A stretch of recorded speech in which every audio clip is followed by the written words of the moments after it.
Good Saturday evening, y'all. Welcome to NBA Tip-Off presented by AT&T here on ESPN.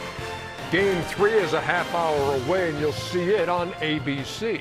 We're in Studio J in Atlanta. Ernie Johnson with Charles, with Kenny, and with Draymond Green. Special guest. Yeah. What's going on, fellas? He's sitting in for Shaquille O'Neal tonight. It's another graduation for Shaq, but this time not his own. Oh, yeah. Okay. Yeah, this time it's for Shakir, his son, out at Sacramento State. Shakir, congratulations, my man. Yes, sir. And the big fella will be back If he goes to every kid graduation, he could miss the entire playoffs. Got a lot of kids. He'll be back for the post-game show inside the NBA later tonight. I'm just running right past that. You'll see a Game 7 of the final, Shaq.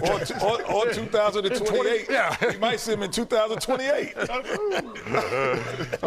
You know what's great? I love it when a guest comes in to be on the show and brings his own video. Really? Yeah. Oh, we got video? Yeah, Draymond brought this in. They've beaten you 5 straight over 3 seasons. Running clock. Draymond down the lane to dunk it down! Exclamation point! And he went night-night himself! He's doing the night-night all the way down the floor. Carries it with him wherever he goes, right? Absolutely. Those were nice uniforms. But I like those uniforms. Yeah, those are old those. city throwbacks. Yeah. Chuck, you was never dunking like that. What? Dunking like that. Oh, you tripping now. Now you tripping. Hey, which one was the Hey, wait. You were dumping like that, like your tip in the league when you were like on the decline. Like in Houston? Hey, which one was that? That was the first championship. First one? Yeah. Hey, first of many. You want to talk Knicks and Cavs? Yes, sir. You want some numbers? Pay attention to these numbers. Here you go again. 123 times in playoff history, a team has won the first 2 games of a best-of-7 by double digits. You follow? 114 times they've gone on to win the series, which means only 9 times has a team beaten those long odds, and 3 times it was Cleveland. Most recently last Sunday when the Cavs took Game 7 of the conference semis in Detroit. Now, can Cleveland break through in Game 3 of this series? Much will depend on getting their bigs more involved. Second half, you guys kind of got away from Mobley. Your perspective on how that amounted? I always tell him, sometimes it's on him to demand that, you know what I mean? And I'm not putting that on him at all. It's on all of us, and we'll go back and watch it. But for us and for him, we got to continue to feed him, and then he's got to continue to make the right play, which he's been every single time. Everybody's trying to make something successful happen, and I think it's easy for our guards, especially who've had success in the past, shooting more of the shots. It's easier to let them do that. Can Evan and I dominate the game more by just going in the screens ourselves? I think that part of the process is on us. We've been doing this in the past. We've had success. Evan and I need to speak up more. It did seem like you were particularly trying to look for Josh. Do you feel like it's on you to keep feeding that confidence? Yeah. I'm really not trying to look for him. He just happens to be open. So I give him the ball. But I got the utmost confidence in him. I know we joke around a lot about his practice habits, but he does work hard. Do you think the amount of assists he threw you today shows that he actually likes you as a person? Nah. Okay. Because he missed me a couple times. I just try to go out there and just play my game. I'm never a huge analytics guy. They're a lamppost to a drunk person. You can lean on them, but it won't get you home. So at a certain point, you got to have a good feel for the game. Oh, my God, bro.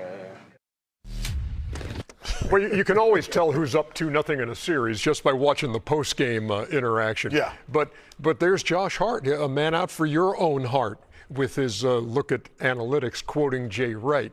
Yeah, that's my man. He played great, but I give Brunson credit because a lot of times, guys, when you come off a game like that, he didn't force it. The Cavs made a conscious effort, like, we're going to make you an assist guy. And then you give Josh credit.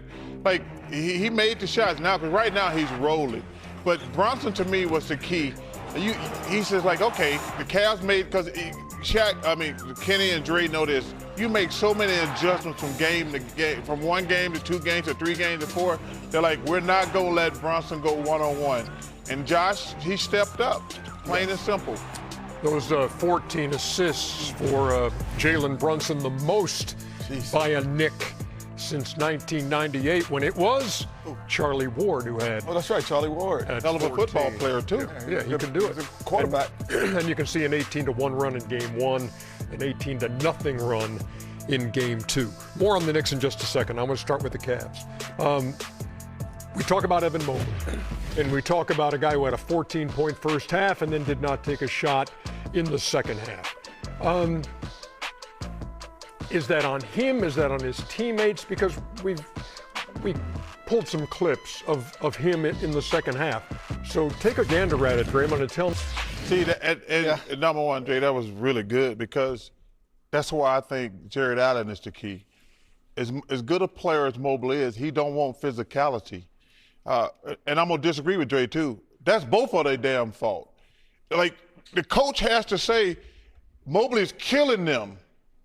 And first of all, before the game, he should say, we got two advantages, Mobley and Jared Allen. They can't match up with either one of those guys. We need to get those guys established because when you get them established, it bleeds into other parts of their game. They rebound, they run the floor, they play defense. But Dre's point is well taken. To me, I keep saying the same thing. Kenny loves Mobley, and I like Mobley. But this guy right here, to me, is the key to the Cavs because he can handle the physicality.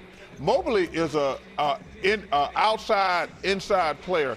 Jared Allen can do both of those. So if those two guys don't dominate, we're going on vacation Monday, Tuesday, because the Cavs going to get swept. Well, but you're not saying Jared Allen could be an outside guy, too. No, he's the only one can put Dre's point. Yep. He can be the physical guy. To me, Mobley has to be, he can spread the floor because they got Anunoby can't guard Jared Allen.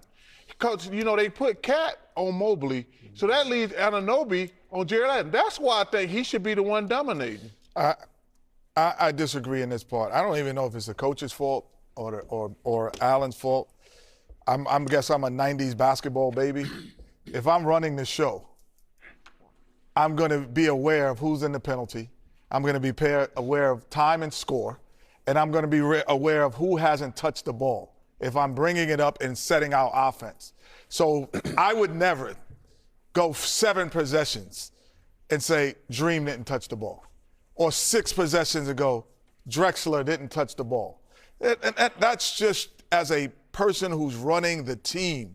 That is on the guards. That is on Donovan Mitchell, and that's on James Harden. They have to be aware of all the things going on inside of the game.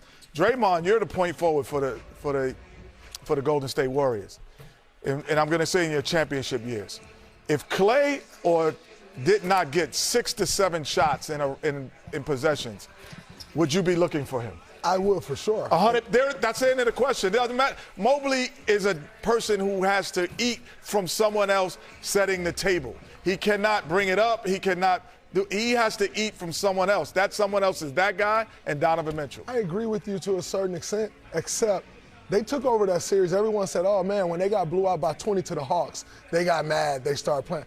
That's not what happened. What happened is they start playing through – not to the Hawks. When they start playing through Evan Mobley against the Pistons, everything changed that series. Because what's happened James Harden whole career and what's happened Donovan Mitchell whole career is I actually think their coaches rely on them too much. And so they leave them in front of the defense trying to break everyone down. And that does not work at the highest level. And so what's happened, they start going to Evan Mobley. They ran their entire offense through the Pistons those last 5 games through Evan Mobley, and the game changed. That's what I'm saying with basketball IQ. We have an advantage.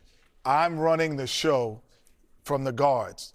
We have to make sure that our advantage is touching the basketball. We're great scorers, but we have to make sure that we have our advantage. But that's the point. When they were doing that in game 1, they had a 20-point lead. Then they started going one-on-one and got stagnant, and the defense suffered. Because what happens is if they get the ball to Mobley and Allen, that's going to free Strus up. That's going to free Merrill up. It's going to free Donovan and James up. And that's what they were doing perfect in game 1. Then the last 6-8 minutes of that game, James and Donovan started going one-on-one, Everybody was standing around. Then Brunson he turned on the Brunson burner, and the rest is history. Is my tie straight? Jay Harris said my tie's not straight. Why are you reading text? Jay Harris from ESPN. Oh. Yeah. When did he say that? On my text chain? Why don't you quit reading text while we're trying to work here, man? We can't all talk at the same time, Jay. I think it's just a pattern. That's why you weren't. It's an illusion. That's why you were not paying attention to the Josh Hart soundbite about analytics. Yeah, because my tie's more important than analytics. You know I hate analytics, Ernie. Your tie's straight, your neck is crooked. Yeah. Let me ask you about the Knicks. Conference finals, they've lost 5 straight game 3s on the road. Mm-hmm. How do they win tonight? And from what you've seen, well, since the Atlanta series, anybody playing better than the New York Knicks? There's no one playing better than the New York Knicks. They've been consistently good on both sides of the basketball. They're really connecting the game. They're using their defense to fuel their offense. And in turn, it's just not, we're just talking about Donovan Mitchell and James Harden. Because they're using their defense to fuel their offense, it's not just Jalen Brunson standing there in front of a defense. They're out in transition. Then when Jalen Brunson needs to make the play, they double team, he hit the open guy, and they're capitalizing. But there's no team playing better than the New York Knicks right now for the last month. But this game tonight has nothing to do with the Knicks. This is all about the Cavs. Like, when you are down 2-0 and come back home, it is a must win. The Cavs got to play with energy, desperation. They got to get their crowd in the game. The Knicks can play well, but this is all about the Cavs because you know as a player you cannot go down 3-0 or it's a wrap. So the Knicks' last loss was exactly 1 month ago. Haven't lost since. They have won 9 straight. For this butt kicking tonight. By 212 Cavs points. winning tonight. You think so? Yes. Hey, he texts, Al-Alavi texts, guaranteed, AA. Man, y'all gotta start dropping things again. The look on your face like you thought something was coming out the They gotta field. start dropping things again, man. This is no fun. We on ABC